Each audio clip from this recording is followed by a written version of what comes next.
vandens filtrai, skirti daugiabučiui. Turi įvadą, turim skaitiklius solinius, Vilniaus vandenų, 6,3 kubo per valandą našumo matom. Taip, turim vandens filtrus. Filtrai skirti 12 butų. Čia druska pilama į druskos dėžę, taip pat eikim nuo pradžių. Padarytas apėjimas, 3 kranai.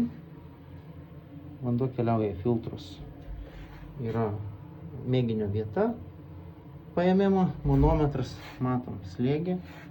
Čia keliauja į filtrus.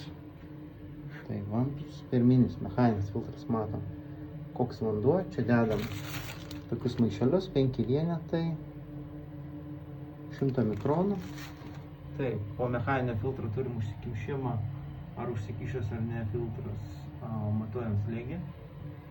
Pakeitimų yra kraniukas. Taip, tada yra keliauja vanduo į didelį anglies filtrą skaniam vandeniui. Čia yra 150 litrų. Taip, matosi, vanduo bėga per filtrą. Taip, litras per minutę. 2 dienos liko iki prasiplovimo, dabartinis laikas. Taip, toliau vanduo keliauja minkštimo filtrą su druska. Čia yra 100 litrų užpildo. Čia yra minkštumo reguliatorius, padarytas, kad nebūtų per minkštas vanduo. Taip, čia taip pat turim, kad vanduo čia matom nebėga. Kiek valandų, kiek liko iki prasiplovimo, 14 kubų.